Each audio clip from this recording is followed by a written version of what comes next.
Kasi po matagal na po akong ginagalaw, auntie. Ano?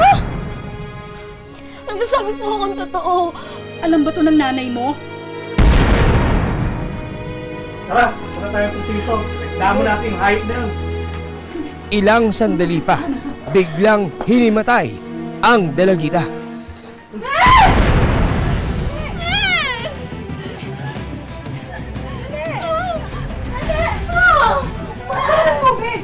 Dinala po namin at nangingitim po yun. Chinik up po sa center. Tapos po nung nahimasmasa na siya, ayun po, tinignan.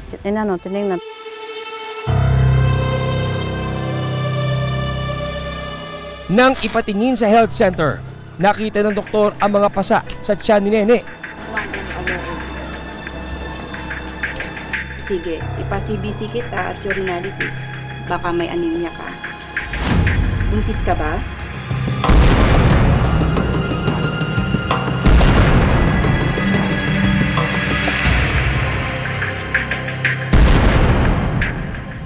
Sige, ipapiti na rin kita kung talagang buntis ka.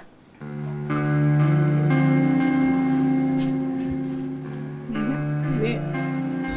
Buntis ka? Sino naman yan? Sorry, auntie. Isa po talaga to sa gusto kong sabihin sa inyo eh. Bakit? Nene, anak ko, anong nangyari? Dumating na rin sa health center ang nanay ni Nene na si Gina. Hindi rin niya tunay na pangalan. Laking gulat ni Gina nang malamang 3 buwan na palang buntis ang kanyang anak. Buntis ang anak mo, ate. Ha? Walang iya ka? Kay bata-bata mo pa? Sinong nakabuntis sa'yo? Sinong ama ng dinadala mo? Sino? At ang kanyang pagdadalang tao, bunga pala ng isang krimen.